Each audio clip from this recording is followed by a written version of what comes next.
Salute and welcome to the Stories and Cocktails podcast, where you will enjoy an entertaining short story from acclaimed humor columnist Rob Kreider.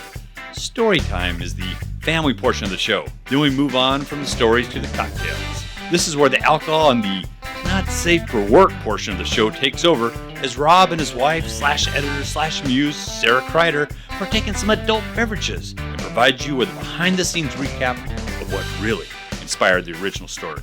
Put your feet up, relax, and enjoy yourself a round of stories and cocktails. Cheers. This article is called The Guest by Rob Kreider. Hey, that's me.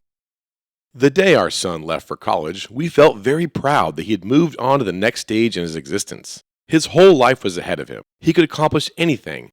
We were excited for him, and we were also excited to have a new empty room in the house. 5 seconds after he left our driveway, we immediately redecorated his room.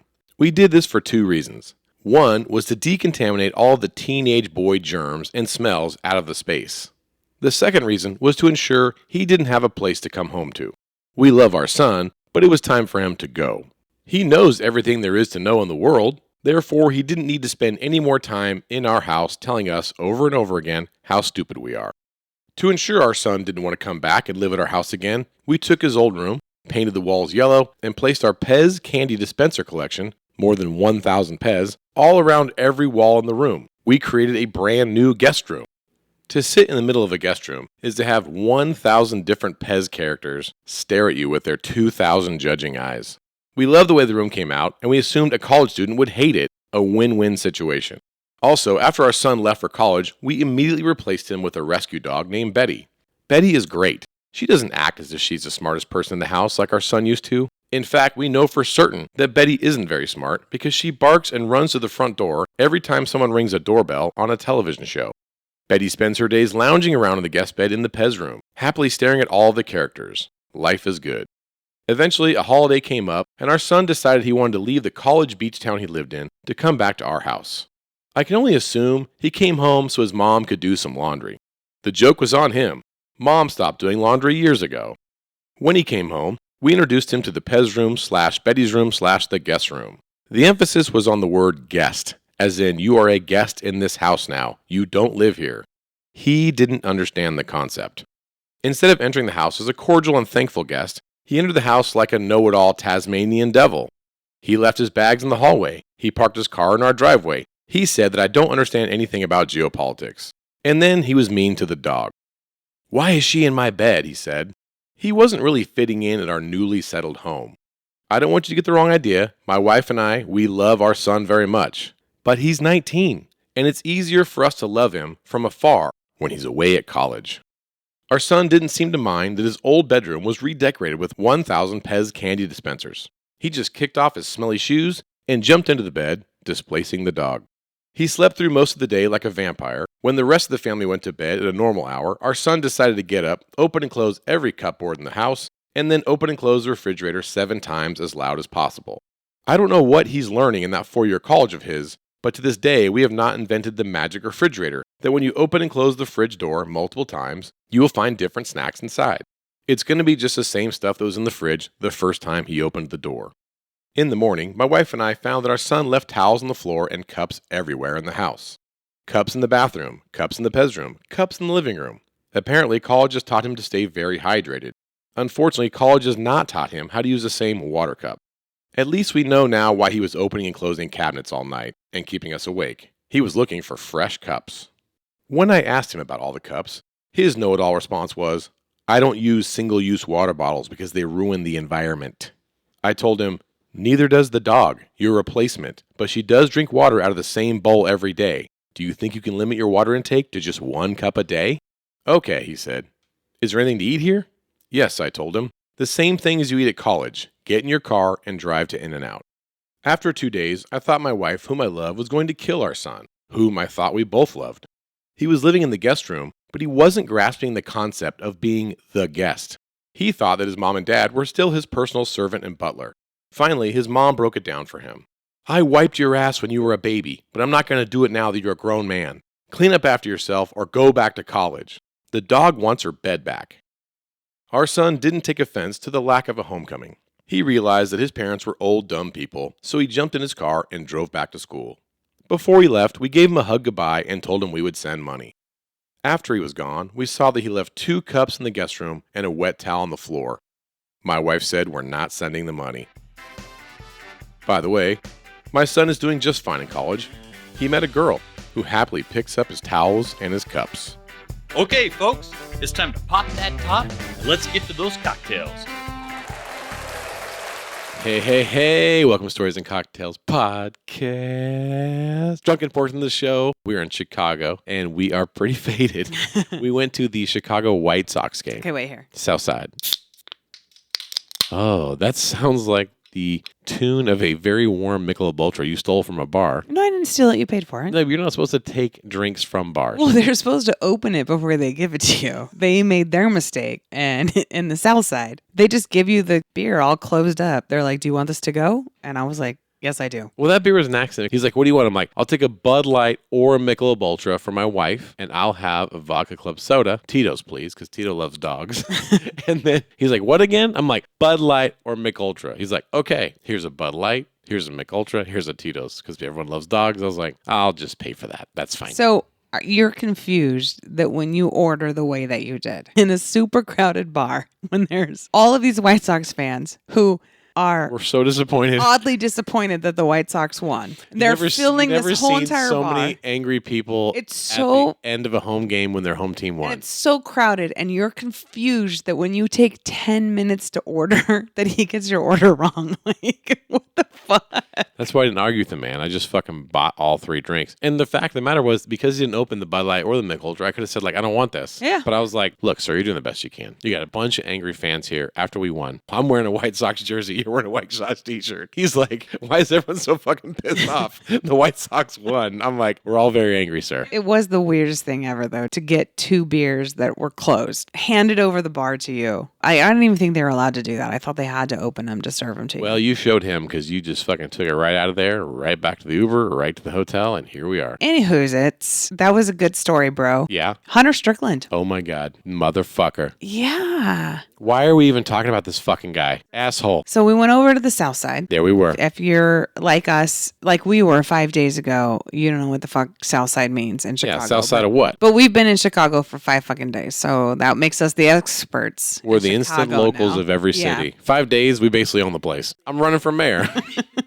You got Wrigley up north. You got us downtown, like in the middle, like in River North. That's where we're staying. We're staying at the Embassy Suites, River North, which you guessed it. Right by the river. We're north of the river, just barely north of the river. Yeah. So anyways, that puts us kind of in the middle. Then you go down south. South of the river. South of the river, and you're at Guaranteed Field, which is where the White Sox play. Well, they're housed there. There's rumors that they're not really playing. They don't really play there. They're not playing too well. Yeah. Okay, so fast forward to tonight. So the White Sox right now, they have 120 losses. Yes. They are tied with the Mets from like, I don't know. 1910. I was going to say like 1542 or something. Like it's before Columbus even found this fucking rock. Yeah, it's like the oldest fucking MLB record ever of the most losses in a single fucking season. So they just tied the Mets 120. Tonight they were supposed to lose. Yeah, so we were going to see history, MLB history. Yes. Our 28th MLB stadium, and we were going to be here to see the White Sox break an MLB record for the shittiest team in the MLB. Yeah. And the funny part was, we couldn't wait to watch it happen. Yeah, no, they were supposed to lose. Everyone was like, no, they're going to fucking lose. Super excited about it. But they were playing another shitty team. Yeah, well, that's the Anaheim the Angels. Who've only won like 60 games. Yeah, exactly. You're like, oh my God, this team has only won 60 games, and this team's only won 42 games or whatever. They've won 39 games. And, who's going to win? And we're all like, oh, the Anaheim Angels, they're going to fucking sweep them. And it's like, no, they fucking suck too. It was like watching a JV high school game. The tickets were really expensive. It was so bad. No, the pitchers are worse and the batters are better. So at least you'd see people get on fucking base. Because no one even fucking got on base tonight. This was the first game I ever scored. It was very simple. 3 and out. 3 and out. K, yeah. K, out. Yeah. So we were hoping, and not just us, The crazy part is everyone in that stadium tonight was cheering for the White Sox to lose. And they were all wearing White Sox gear head to fucking toe. Oh, yeah. No, these are hardcore White Sox fans. And they're like, oh, I've been cheering for the White Sox since I was just a baby and since I was born and blah, blah, blah. My whole family and White Sox. And everyone is, and they're wearing $200 White Sox baseball jerseys and $50 White Sox hats. And scream at the top of their lungs. Fans. 121. Which is number of games lost. That's the record, just for the clarity here. They've lost 120. Tonight was supposed to be their 121st loss, and that would have broke the record. And they would have, except for one particular player. Hunter fucking Strickland. Ex-fucking San Francisco Giant, who caused me so much high blood pressure. This fucking guy. Here's the problem with Hunter that no one else knows, but I know. He's a handsome guy. He's fucking hot. No, everyone knows that. My wife loves him. When you say no one else knows that, but you know that. No, everyone knows that he's No, but dudes are like, hot. This guy sucks. Why is he on the mound? But you're like, God, he's handsome. And you just want to see him sweat on the mound. I'm like, he's losing the fucking game for us. You're all over the place. I mean, if there's someone whose name is like Rob Backstory Kreider, tonight you're missing the mark on the backstory. Let's give the backstory. Okay. Well, it's hard to believe I'm so bad at telling stories when this whole podcast is called Stories and Cocktails, about stories that I write. But the reality is I write those stories. I don't auditorily say them. Because if I do, I'll fuck it up. How do you auditorily say something? I couldn't even get 2 beers ordered tonight. Okay, so there we were. And I want to say, well, you were keeping score, so you know better than I do, but I'm pretty sure it was the bottom of the 8th, and the score was 2-0 Angels. And everyone we were so excited. Happy. We're jumping up and down our White chairs. Sox were going to lose. Break the record, 121. Prior to that, the White Sox, I mean, there was like error after error after error. At one point, there was a ball. It just went up, a fly ball. I mean, I could have run out there and caught it. Like, that's how bad it was. It was a pop-up that landed between the pitcher's mound and the home plate. 3 dudes, first base, catcher, and pitcher, are all corralled together within 3 feet. The ball is coming down right where they're all at, and nobody grabbed the motherfucker. All 3 of them just watched the ball fall to the ground right at their feet. And all of the stands, they all stand up in unison, and they're just like, 121. Like, this is going to be your 121st loss. You fucking suck. And everyone's cheering for them to suck so Play badly. for the loss. Play for the L. Yeah. Well, and then in the midst of all of this, and this is the politics of the South Side Chicago that, I mean, even though I've been here for 5 days and I know everything about Chicago, I don't know this thing. Everyone starts yelling, sell the team, sell the team. I don't really know how selling the team is going to improve the team. Again, this is above my pay grade. I don't know this shit. So the guy who owns the Chicago Bulls owns the Chicago White Sox. Oh, you know and it. Okay. Yeah, they fucking hate them. You did like a quick Wikipedia search and you No, learned. I was talking to the guy next to me. Okay. Season ticket holder. He's not, actually. It'd be funny if it was. No, he's not, because I actually asked him. He's like, I'm not. I wouldn't pay for these fucking tickets. Yeah, exactly. So he was kind of acting like you act, like where he's just like, I know everything. I'm fucking Mr. Chicago. They call me Mr. Southside. And I was like, oh, are these your seats? Like, do you sit here all the time? And he's like, I would never fucking pay for these seats. I would never stay here. He and said then I was the stadium was more filled tonight than it's been all season. Everybody's coming out for the record. Everybody's coming out to cheer for the fucking White Sox to lose. He's not a season ticket holder. I don't know if he really knows. You know what I mean? But this is the patriarchy. He said it with like this manly authority. And you bought it hook, line, and sinker. Like, and now sounds reasonable. And now you're re-saying it and reselling. You're just selling it to our listeners. You're just like, yeah, me and the guy who's sitting next to me, we fucking know everything. We are the owners of the White Sox. No, because we don't own the Bulls. The guy who owns the Bulls owns the White Sox. Gotcha. Okay. Sell the team. I lost where I was. What matters is this. There we were. Feeling good, looking good. Angels are up 2-0. Chicago's fucking losing like they're supposed to fucking lose. Everything's going to plan. Everybody's excited. Then the Angels make a pitching change. Exactly. Overcoaching. And they bring out Hunter fucking Strickland, who you still have a wet spot for. You think he's hot as shit. Oh, yeah. Ex-fucking Giant. I got excited. I was like, holy shit. I know this guy. Hunter Strickland is still in the league. Like, I jerked off thinking about him. That was 10 years ago that he lost all of those Giants games. And what's he going to do for the Angels today? Broke my heart and pissed me off. I'm glad we traded him off, we being the Giants. I didn't think that he was still bouncing around the league. Well, we weren't looking for him to fuck this game up. I go from like being super excited to see him, that he's still in the league and he's still got a job. And I'm trying to like, oh, he's too far away. I wish this was like watching TV at home where they would like zoom in on him. Like, how's he looking? And I'm trying to figure out. And then I was like, oh, wait a minute. He's pitching for the Angels. Oh, he's going to fuck this up. He's going to lose this game. Just like he lost all of the Giants games. Walks the first batter. Well, so we got to go back. 2014, we would watch Hunter Strickland come in as our closer for the Giants. And, the Giants are in a fight for their life to be World Series in the World champions, Series. Yeah. And I mean, they ultimately they made it, yeah. But they made it in spite of Hunter Strickland. He fucking sucked. Oh my gosh, he would come out as the closer, and I was just like, oh my god, I'm so glad to see Hunter Strickland. Fill the bases up, walk motherfuckers. Hot. Yeah, oh yeah, and then he would just ruin the inning. He would ruin the lead. Shit the bed. Yeah. And what did he do tonight with a 2-0 lead? Shit the fucking bed. Oh my god. Before they finally got him off the fucking mound. 2-3. Fucking White Sox were up by 1. White Sox. No, so he Angels had a 2-0 lead. It's supposed to be the White Sox. The White Sox are up by fucking 1. 2-3. Angels 2. White Sox 3. Hunter fucked it. Going in the ninth. You know what, baby? Yeah. Even Tom Brady has had a rough start in sports broadcasting. But he does look handsome. And so do you. It's very kind of you to say. So long story short, 10 fucking years later, 10 years after this hot, handsome hunk of man, Hunter Strickland. It's a handsome name, too. Hunter Strickland. You'd be like, God damn. Probably professional baseball. Probably a closer. Probably handsome. He would lose the Giants games. And then there he was just losing for the Angels. And a whole fucking town was rooting for the team to lose they love so much. And Hunter Strickland fucked it up to make sure they won.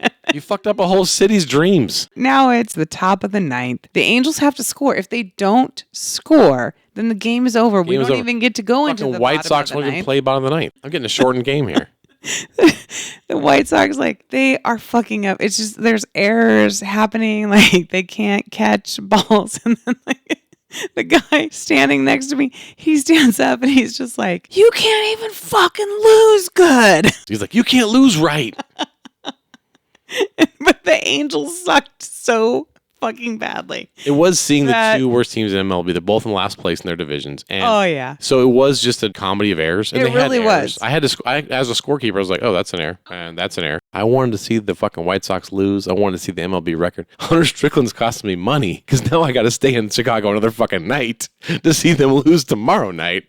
So this motherfucker, I'm sending him a bill. I'm going to invoice Hunter Strickland, the professional baseball player. I'm like, listen, bro, one night stay at the Hilton, Uber trip, 2 more tickets. I had to buy a Chicago hat now fucking to go with my jersey. I'm going to need like $700 minimum. That's where we're at right now. We're supposed to pack up and get on a train tomorrow to Milwaukee. To see the Brewers. Yeah, we're supposed to move it along, but so we're looking at our schedule and considering staying. We could stay one more night and hopefully see the White Sox lose tomorrow. This is a crazy adventure, sticking around to spend money to see a team lose. The first thing I did is I said, let me just see if there's any rooms available at our hotel. Yep. I'm on the Hilton app, no rooms available. I said, okay, let's just, when we get back tonight, let's just go to the front desk. Let's ask, maybe they have some hidden. Yeah, maybe a super secret room for a super special person like yourself. The app thinks that they're sold out, but they keep a couple just on reserve. Just in case Sarah Kreider wants to spend one more night. If Chicago doesn't lose, because maybe the fucking Angels threw out Hunter Strickland and fucked the game up. If a Diamond member kind of comes in drunk at 11:15 p.m. and says can I keep my room for one more night? You know what I mean? Excuse me. I need a room.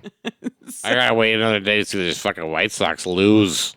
So that's what we did. And you kept saying, as Hilton honors Diamond members, is there anything you can do for us? And you kept saying that as Diamond members. Yeah, membership has its privileges, right? So he says, and we're at the front desk, and he says, we're fully booked. I'm like, okay. And we're being on our best behavior. Okay, you're fully booked. There's nothing you can do. So then I say, what if we don't get out? What would happen? Tomorrow, we're supposed to check out. What if we don't check out? He says, well, at 5 o'clock, we'll charge you $75. No, first he said, well, as a Diamond member, you have until 1 o'clock. Nice. And I was like, okay, can we go ahead and nail that down? Just book that down right now. Yeah. Just go ahead and put me down for that. Yeah. Always. Kriders are never going to leave before I was 1. like, I've been told in the past that I have to call in the morning. I have to get a special approval. Can you just go ahead and pencil me in for 1 o'clock? For sure. Then he says, if you need to extend beyond that, it could be up to $75. And I was like, okay. Sold. Extend beyond that, when? And he's like, well, I mean, if by 5 o'clock you're still in that room, it's going to be $100. And I was like, okay. what if by like the next day at noon, I'm still in that room? Like, let's keep going. Like, it was 75, then it was 100. And he's like, well, then we'd have to charge you a full night stay. And I was like, yes, that's what I would like. I'm asking you, can you charge me a full night stay to stay a full night? Because I'm going to be at the fucking White Sox game, Chief. I need to stay a full night. Charge me a full night. And he's like, well, I've never had anyone do that. He's like, I've never had to do that. I'm like, you get the sheriff's department, you guys kick a door in? Like, how's it work? Okay, so prior to going to the game, we went over to Wicker Park. Yes. Big Mini Putt Club. This is a Chicago hipster neighborhood. Because you and I, we are in a heated cutthroat competition. Indoor putt bar championship. Golf championship. You have to drink like 3 drinks and play 9 holes of mini putt inside a bar. So I beat you in Philadelphia. You fucking did. And then you beat me in Pittsburgh. I sure did. And then today, this was supposed to be the best 2 out of 3. The ultimate championship game. We're past the playoffs now. This is for the Super Bowl of mini putt golf. Yeah, but it wasn't. Because it turns out we got to play best 3 out of 5. Oh, shit. Yeah. So anyways, so we found ourselves in Wicker Park, which would be like a little more northern Chicago. Right. And we're at Big Mini Putt Club. Yep. Great. Loved it. The bartender there, he is a White Sox fan. Oh, yeah. He also looked at us and goes, you guys from Chicago? You ordered a mezcal drink. Yeah. And you and I, we share, and you try mine and I'll try yours or whatever. So I tried yours and I said to myself, I don't like mezcal. Like, I always feel like someone's shoe is like got in my drink. Like, who put their shoe in my drink? And then the bartender, he heard me and he's like, oh, no, it doesn't taste like a shoe. Like what was it called? Mozart? Mancart? Montfort's? Malort? Yeah. Malort. He's like, oh no, that's Malort. And I was like, Malort? Yeah. Well, first I was like, ha ha ha. Because whenever I don't understand someone, you just smile and nod. I just laugh. Yeah. Like, ha ha ha, whatever. Yeah. He's like, no, it's Malort. It's like, Malort, everybody in the city puts their foot in that drink. And then the owner, he was just down the bar and he was creating the fall drink specials. So he was very, very busy. Mixologist. Mixing all of the fall drink specials. And he had all these like drinks on the bar. And later he let me try them. And you were like, how come I didn't get to try them? I'm like, because you're busy beating me at mini. Well, I didn't get to try because I don't have tits. But so he's laughing at the Malart, and they're just like they have this inside joke. I'm just like, you speak South Chicagoan, and I don't understand that. And yeah, once we got South Side, we had no idea, but anybody. Well, we were okay, but at this point we were at Wicker Park. We weren't South Side yet, but he was from South Side. Like he's driving up north. He commutes in to make a little fucking money on the hipsters. Yeah. So then next thing I know, he's put this shot in front of me of Malort. He's very excited to see you drink it. Yeah, and so I tried it, and oh, that's the worst thing I've ever had in my whole entire life. And he starts laughing. The owner's laughing. Everyone at the bar is laughing their ass off. And I'm like, is this a local drink? And he's like, oh, yeah. He's like, oh, everybody loves it. Everybody loves it. And I'm like, how could they? And he's like, because we just fuck with people. You just let your friends try it and you just watch them make the face you made. And it's just great. Like, it's terrible. It's terrible. You just put it in your friend's drink and watch them gag. And I'm just like, that's what you do around here. It's a strange way to entertain yourself in Chicago. He's like, you want some Malort? That's why he said to him, he's like, you guys from Chicago? I'm like, no, we're from California. He's like, oh, cool. Let me pour you a shot of Malort. He couldn't wait to give me a shot of it. It's like, it's on the house. Yeah, it was a free shot. Then he said, it goes down okay. It's the after. And I was like, no, that's actually true. Like, it actually went down okay. But 10 minutes later, it was, the aftertaste. I was sucking on a lemon. The lemon garnish of my drink that I actually ordered, my good drink, the Peachy Palmer. I was sucking on that lemon to get that Malort taste away. It was a genius plan because I was going to have maybe one drink there and play 9 holes. And then after I had Malort, I'm like, I need another full drink. Oh, yeah. So I got to just try to wash the shit out of my fucking mouth. So they upsold us. But the reason I bring this guy up is because he was everything I wanted him to be. Totally. He's like, oh, you guys are going to the Sox game. And we're like, yeah. And I've been a Sox fan my whole life or whatever. And then he says, this is so funny. They won in 2005. They won it in 2005. He's like, no one gave a shit. No one says anything. He's like, and then the Cubs win it in 2016. There's a fucking parade. And they're just shoving it. What does he say? They're just shoving it down my throat. They're punching me in the fucking face with it every day. Every day they're shoving it up my ass. Every single day they shove it up my ass at the fucking Cubs won in 2016. I'm like, we won in 05. Nobody give a fuck. No parade, no shit. And every day, Cubs fans up my ass with the fucking World Series. So funny, dude. You want some Malort? He's like, when you're a fucking Sox fan, you just drink this shit and hate yourself. Welcome to Southside, dude. So we did get to see a little bit of the real Chicago, as much as we could. Yeah, that was fantastic. And he was an awesome bartender. And he's like, go to the game, have a great time. You'll enjoy it. We had quite the night, quite the disappointment with the White Sox winning. Yeah, well, the White Sox, they can't even fucking lose right. You know, I fucking bet on them too. I bet on them to win just so they would lose. And they fucking won. And you won $2.86. I'm not kidding when I say, like, this whole entire trip, it's the first fucking bet I won. I should be happy about it, but I'm not. Like, that we wanted to see them lose. And we never covered the story anyways. Why don't we just call the night, man, and we'll get back to this shit another day. All right. Yeah, let's go to bed. Raise a glass. Okay. Cheers. Hey friends, I wanted to take the time to thank each and every one of you for listening to our stupid little drunk show, especially those who were kind enough to go on Venmo and throw a couple bucks our way to buy us a round of drinks at Stories and Cocktails. And if you want to help out the show, subscribe, like, and comment on whatever streaming platform you use, or all of them. Jesus, I sound like a 12-year-old YouTuber. And if you do buy us a round of cocktails, I promise we will put those drinks to good use and give you a shout out on a future episode. All right, thanks folks. Let's get back to the shit show. Hey, we're back and we're coming at you live on tape from Milwaukee. Well done. It's like you're a fucking pro over there. It was my first time. You did a great job. I was a little nervous. Yeah, I could tell a little bit. Did it come out? It was a B minus. So listen, Milwaukee, Schlemiel, Schlemazel, we're something incorporated. So when you think of Milwaukee, you go to Laverne and Shirley. Always. You're dating yourself immensely. Am I? I always go to something a little darker, Dahmer. Horrible. I know it's horrible, but this is where Jeffrey Dahmer killed people. Didn't you watch Laverne and Shirley reruns on TV like the rest of us? I did many times. What kind of a Gen Xer are you? I loved Lenny and Squiggy. Yeah. But ultimately, I kind of forgot about that after Jeffrey Dahmer killed a bunch of people here. Even though every single time we say Milwaukee in our household, I say Schlemiel, Schlemazel, How often do we say Milwaukee in our household? Well, a lot lately. True. We're here to see the fucking Brewers, kid. Like this morning I woke up and I was like, we're getting a train to Milwaukee. We're going to Milwaukee. What time is the train to Milwaukee? Where is the train to Milwaukee? Like I said it probably 12 times just this morning. So it comes up a lot, turns out. I try to shy away from Milwaukee because I can't spell it. And it's odd to me. If I can't spell it, I want to stay. I don't want to be a part of it. You know what I mean? It just makes me look dumb. I learned how to spell it when I booked this trip. I just hate it. I'm just like, fuck it. People die here. Dude, because you're the passenger princess. I am. You don't fucking learn shit. I learned so much when I booked this trip. Like really important stuff. I know how to spell Milwaukee. Nice. And Cincinnati. Yeah, that's hard too. Yeah, where are the C's? Where are the N's? I can spell Mississippi. I know.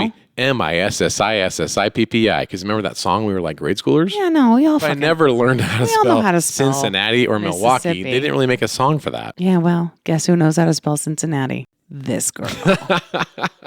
Fuck yeah. You're so fucking smart, girl. I know. Now, it's appropriate that we're here in Milwaukee, the home of the Brewers. We're going to see our 29th MLB stadium. But we're staying in a hotel called the Brewery. It is an old Pabst Brewing brewery that they just put fucking rooms around the tanks. You get super salty when I correct you on the podcast, but we did stipulate you are the passenger princess. So you only know like 75% of where we're at. It was once a brewery. It's no longer called the Brewery. It's called the Brew House Inn and Suites. Oh, allow me to retort.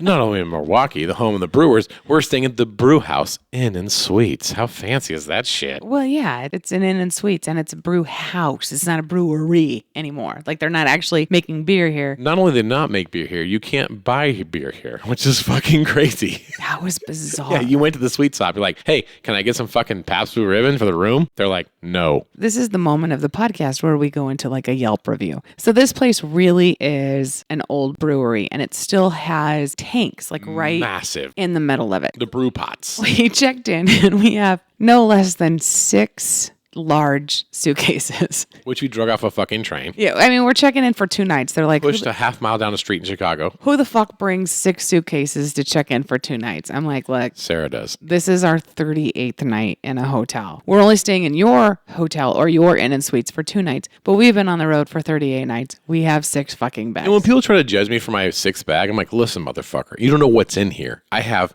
a poker chip that I got from a casino because I collect those. I have a tiki mug from a tiki bar and have a Pez dispenser. I'm collecting this shit across the country to bring this shit back to California. We actually only left California with 5 bags. We I had bought to run a around six Chicago bag to buy just a for fucking tiki bag. mugs. Yeah. Yes. How embarrassing is that? You do that. You're like, listen, motherfucker, you know how many souvenirs I have in this bag? I do a whole, my strategy is totally different. Anytime anyone like it looks at us, and no one's looking at us, no one gives a fuck. But anytime I feel self-conscious, taking 3 suitcases on the train or getting into the Uber with 3 suitcases, and then here you come behind me with 3 more suitcases. I have 2 things that I say. So the first thing I say, if it's like a train, I go like, oh, the damn kids, they already got on. I told them they need to take their own suitcases on the train. Like, shucks, here I am, just carting these extra suitcases from my fucking kids who are already on the train. So that's my first strategy. See, I have a different strategy. Okay. It's very simple for me as the man, because I did this already in Chicago. I'm lugging in all of our suitcases, and this other guy looks at me, he's like, oh, you poor guy. I'm like, I know. These fucking women, all their fucking shoes and their coats. And so I basically play the victim card because I have a psycho fucking wife who has too many bags, and they don't judge me. They're just like, oh, I'm so sorry. Your wife is crazy. But see, that plays into my strategy. I didn't know you were doing that because hell yeah. I am also doing that. I look at people and they see us with our 6 bags or whatever, and I just go like, yeah, like he packs a lot of fucking shoes.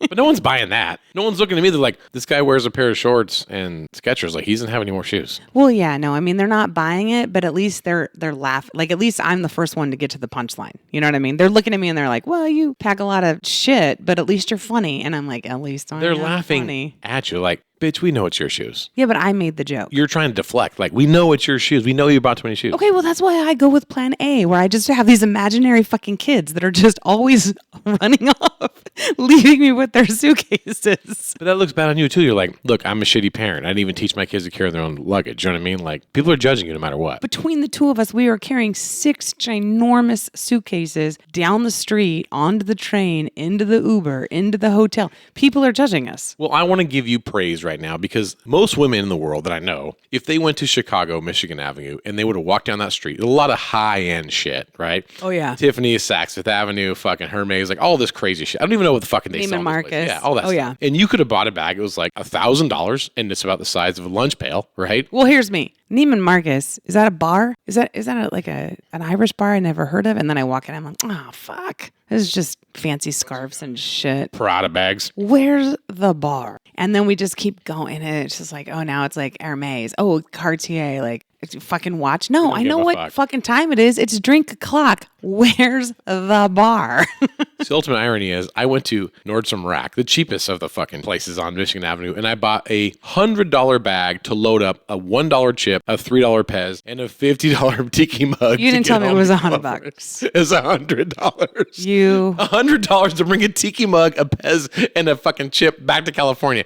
We're losing money on the deal, man. Dude, I had that shit in a paper bag, a nice paper bag. It came with handles. It was a paper bag with handles. I had it all packed up and ready to go. And you were like this. You were like, where's my tiki mug? Where's the Pez that we got? Where's the sign that we bought? Where's all of our... That's right. I got a sign from Where's all of Stadium. Our collectibles? And I was like, let me introduce you to this paper bag with the nice handles on it. This is the collectibles bag. We got it. It's all packed up. It's ready to go. And you were just like, I can't put this on the fucking train. I'm like, there's nothing on the Amtrak app that says no paper bags allowed. Like, we got this. It's got handles. Like, I got to check this in down. I got to ask the bellhop to handle this for us while we go walk around for a few hours until our train comes. This is embarrassing. I'm going out and buying a bag. And I was like, well, I did that because as much as I love you, you are practical. And you will actually come out of a room with a Walmart plastic bag full of dirty laundry. So my shit stained underwear hanging out the side of the thing. You'll have another fucking paper bag with a rip in it. Yeah. You'll just shit. You'll just start walking down the hallway. I'm like, I'm not going to ask the valet, like, couldn't you put a tag on this and give it to me? I'm going to be back with that bag of shitty laundry. You know what those bags aren't? What? $100. Well, see, this $100 bag that I got, I can reuse it. So I'm pretty green. Oh, okay. You know, I care about the environment. You know what I'm saying? Uh-huh. That's my thing. Not recyclable, reusable. I didn't know the words. I don't care. I just wanted to have wheels on it. I didn't give a shit if I could recycle it. I just wanted to roll it down the street. You know what that brown paper bag was? It was repurposed, it was reused, and I would recycle it later. And you could burn it and make a fire. You know what I mean? If you got in a situation, you're like, we need a little kindling. That's repurposing. Repurposing, yeah. But yeah. Well, I don't know.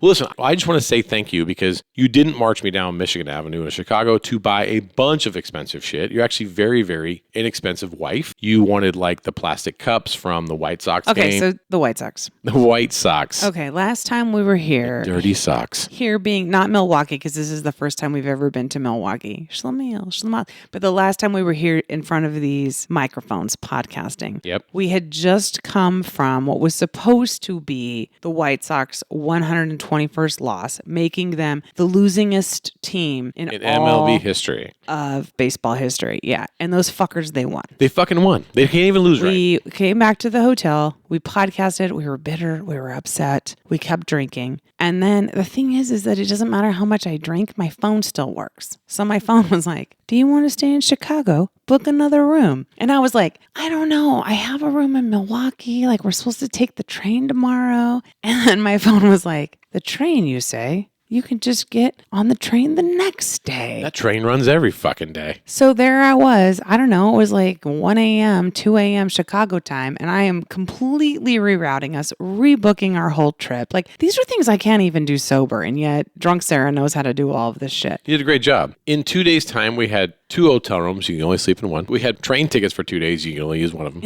So we double paid for everything. We went to the Chicago White Sox again because there's no way in hell these fucking losers can win another game because they're for sure going to lose at this game. You say we were double booked, but I got that room for free. No, we were double booked because we had a room in Milwaukee. Well, yeah. That we paid for, but the one in Chicago I got for free. Either way, we were double booked. Points. We had fucking 4 train tickets for 2 riders, and we had 2 hotel rooms for 1 couple. Yeah, but then we had 6 bags for 2 people and 2 imaginary children that were already on the train.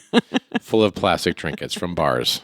So we got another hotel room. We check in. We go see the White Sox second day in a row. They're definitely lose. They're not going to win. There's no fucking way they're going to win. There's no fucking way they're going to win. They're definitely going to lose. 100%. They fucking suck. So we go back to guaranteed rate field. And as we rolled in, I knew it was looking good. I'm like, okay, I've been to a lot of different sports events, and I've been to some pretty crazy tailgates. One of the best tailgates we went to was Oakland A's because they had a million signs that said, parking lot, no tailgating. And like, everyone was tailgating. Huge fucking neon signs. No tailgating, no tailgating. The biggest tailgate party I've ever been to. Hands down. Oakland Coliseum is the fucking wild, wild west out there. They're just smoking weed and tailgating in the no tailgating, no smoking section. Parking lot. So fun. So we roll into Chicago White Sox, and I see a parking lot that is empty. Oh, yeah. And there's one car there. And it had its rear hatch up, and there was the shittiest little barbecue and like 5 people sitting around it. It was the saddest tailgate I'd ever seen in my life. I was like, oh my God, this is fucking horrible. But that's the difference between me and you, because you're just like, that's so sad. Look at them. They're so sad. And I was like, I don't know, those fucking frozen burgers from Costco, that smells pretty good. I was like, hey,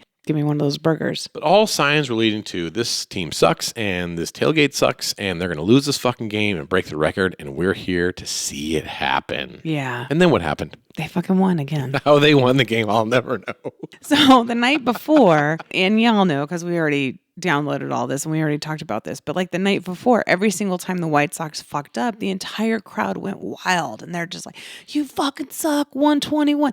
Everyone was Sell there the team to see them lose. Well, then what happened is these fuckers, they won. And it like kind of like reinvigorated the city of Chicago's like, dude, South Side, we're not giving it. Yeah. We're not going to lose this and shit. So all of South Side now, all of the White Sox fans, which the night before were just like, you fucking suck. Now they're like, no, we knew you wouldn't do this to us. We knew you wouldn't do us dirty in our own hometown. Like, you're not going to lose it at home. Let's go White Sox. And so now everyone is fucking cheering for the White Sox. And they're just like, you're re-energized. We're re-energized. Like, we love you, White Sox. I was so confused because I came the night before. I'm like, we're here to fucking see him lose. Like, this is a great party. And then it was so fun. I'm like, okay, they didn't do it. We'll make it next night. We come back next day. I'm like, let's fucking lose. Everyone's like, we're going to win. I'm like, yeah. Oh my God, I'm rooting for the wrong team now. Like, I just couldn't get it right. Yeah, no, and everyone, fuck the haters. We got this, South Side. Like, let's go White Sox. I was like, Jim, I saw you yesterday. Fucking you were the hater. Like, you can't flip-flop like this. They're like, you can do whatever you want. It's South Side, dude.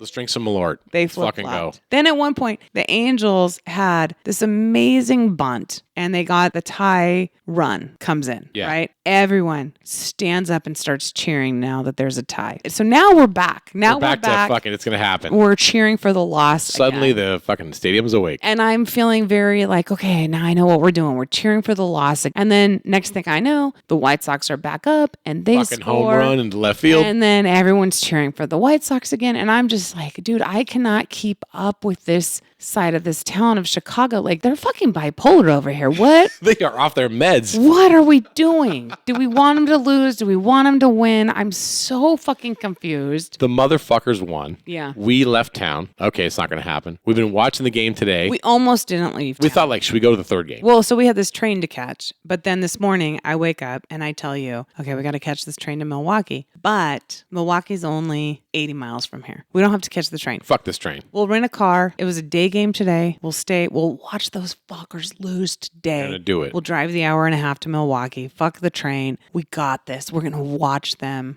lose. Break the record. And for whatever reason, probably because we have 6 fucking bags and they're not even going to fit in a goddamn rental car. No, I was like, they burned us yesterday. Like, let's just get the fuck out of this town. Let's go to Milwaukee. Let's go see some fucking beer shit. Yeah. So we left, and then we were watching the game closely. Like, are we missing this, missing this, missing? Yeah. Fucking Angels, 7-0. The Chicago White Sox crush the Angels, and they don't lose. No. So I'm glad we left because we certainly didn't miss anything. So these fuckers, they've lost 120 games this season. They were coming off of like a 5-game losing streak, and they're coming home. All they have to do is lose. I'm like, we're not asking for that much. We're just asking for them to lose in their home in front of all of their fans While I'm there. while we're there. So I can say, I was there. Yeah. I saw when the record was broken. It was awesome. And 3 games in a row, they fucking sweep the They Angels. swept the fucking Angels, man. Fuck the Angels, dude. Well, they lost Ohtani, so they suck. I was now. just going to say, you know why I hate the Angels? Because they gave Ohtani to the Dodgers, who I also hate. Like, I'm like, hey,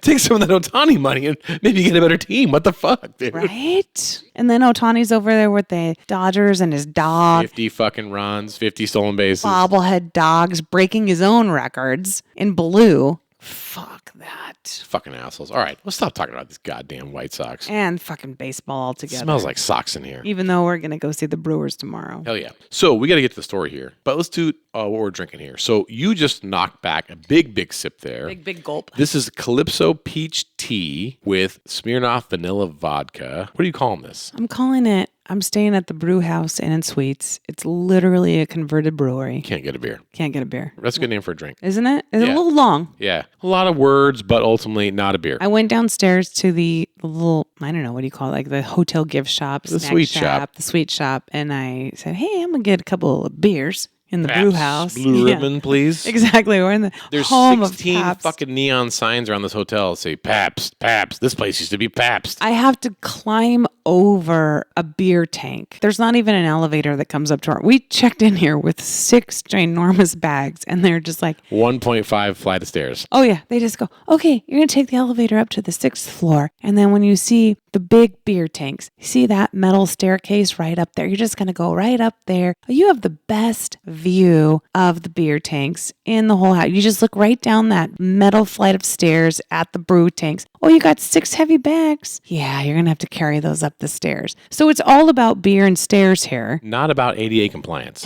Exactly. And I'm like, can I just, I don't know, get a beer? I'm pretty winded from the No stairs. beer. Can I get a beer? No beer for you. So listen, if you're in a wheelchair and you like beer, don't stay here. Not your spot.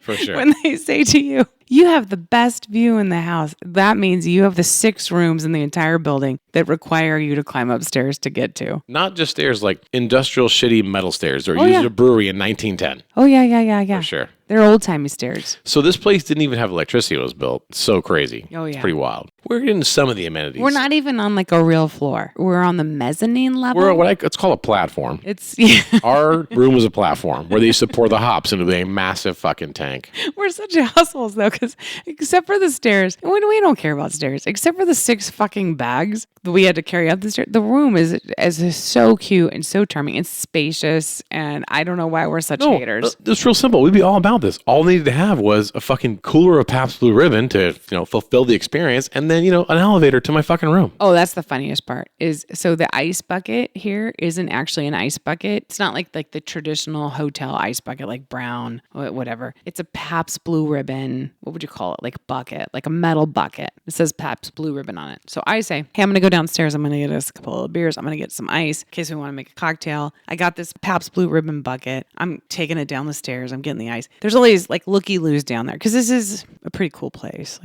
So people are coming in just to see the beer tanks and they're taking pictures and shit. I'm like, take a picture. I'm a resident here. Yeah, I'm like, I'm staying here. So I have the Pabst Blue Ribbon bucket all filled with ice. And they're like, that's missing something, don't you think? And I'm like what? And they're like, you need some beers. Like, that's a bucket of beers with no beers in it. You need some beers. I'm like, yeah, you fucking think? Of course I do. But you can't get that downstairs. You can just get Calypso peach tea, and we luckily smuggled in some Smirnoff from Chicago. Yeah, so we're up here mixing fucking tea with vodka in the brew house. You missing a couple things there? Like, yes. Beer. Fucking Pabst Blue Ribbon, for God's sakes. I don't even like that shit, but I'll drink it today because I want the whole experience. I can't get it. Dude, I'm fucking craving some PBR. Let's go get some. Okay. Before we do, though, we have a show here to do. So the story this week is called The Guest, published April 11th, 2017, the Santa Maria Sun. What this is about, and I hope the listeners out there understand, we are empty nesters recently. And so our children, we raised them the best we could. We didn't always do it right. And then we parented them with some fair amount of sarcasm. Then finally we sent our little ducks away to fly, go to college. And then, of course, they're going to come back, for like holidays and shit. And this story is about our son coming back for Christmas. And we wanted to welcome him back. But then when he showed up with his stinking body and his dirty laundry and his fucking dishes everywhere, we found we loved him from afar. I got no comment. You read the story and I was like, I've never in my life felt like that about my son. This is all you. You wrote the story. You're saying the things I'm just an asshole making these fucked up comments about our son. The only thing I've ever felt when our kids come back and want to stay with us, I just feel open arms and love and just welcome. Welcome home, sweetheart. Misunderstood. So when he was sleeping until 2 o'clock in the afternoon and you came into the kitchen, you saw a bowl of something on the stove filled with like dried pasta. You didn't have a fucking massive meltdown and bitch at me about it? No. Because I remember that conversation. I was like, it's so good to have my son home. Oh, really? Really? So when you walked in the bathroom and there was like fucking wet towels and shit on the ground, you said to me, what the At one point I said, I think since he went to college, he might be smoking weed. He seems a little not quite like himself. Like, I think he's on the weed. I think he's on the herb. He's on the devil's lettuce? I think he's doing the marijuana. And when he was opening and closing the refrigerator at fucking 2 o'clock in the morning, making all the noise in the world, you're like, oh, isn't that nice? The little pitter patter of our son? I was 100% sure he was on the marijuana. He had the late night munchies. I'm like, just DoorDash Taco Bell and go to bed. Fuck. And I was laying in bed and I was hearing him open and close every single fucking cabinet. And I was just like, how many pots are you going to leave on the stovetop with caked up mac and cheese in them? And then we went to pull out the driveway and you realized your son had parked behind you in the garage, like blocking the garage. That was okay too? No, yes. I'm just confused. Like, you keep saying how it was not an issue, but I remember taking the wrath of this because here's what you didn't do. You didn't grab our son out by his fucking ear. Get your fucking ass up and clean the kitchen up and clean the bathroom up. You didn't say shit to him. No. What you did was you bitched at me about it. Well, because he was, it's hard being a college student and it's hard coming back home to your parents' house. It's hard being a college student on Christmas break. And he would, good grades. Really proud of him. That's fine, but you bitched to me. All right, so yeah, when your kids come home from school, try to give them some patience. They're going to be shitty to you. We still love our kids. Who talks like this? Who's like, yeah, but I mean, we still love them. Of course, we still fucking love them. You don't have to qualify that, Steve. Well, I feel like as the author of this article, I should qualify it. Like, of course I love my children. I mean, actually, I wrote a lot of funny stories that said I didn't. Oh, yeah. No, actually, you're right. Don't speak for both of us. Everyone knows I love our kids because I didn't write that article, but you did. So go ahead and speak for yourself. Well, I'll always speak for you because it's a patriarchy. And, as a married couple, then I'll be speaking here for you. You're just a subservient component of my life. Fuck. So anyways, we are in Milwaukee, and apparently there's a lot of breweries here. Not in this particular hotel that is a brewery, or was a brewery. Why don't we leave this fucking room and go out into Milwaukee at large and find, like, some Pabst Blue Ribbon? Let's get some PBR, baby. Let's do it. All right, raise a glass of vodka and tea, and cheers. And that was Last Call. You did it! You survived an episode of Stories and Cocktails. But did Rob or Sarah's liver survive the show? I don't know. Tune into the next episode to find out, to enjoy some more stories and some more cocktails. By the way, if you want to support the debauchery of the show, then buy the host their next round by Venmoing a couple of gold doubloons at Stories and Cocktails. Back in the day, a gold doubloon was only $4 Spanish. Who knew? Well, folks, I'll be right here behind the bar, cleaning the glassware and awaiting your return to the Stories and Cocktails podcast. Cheerio, friends!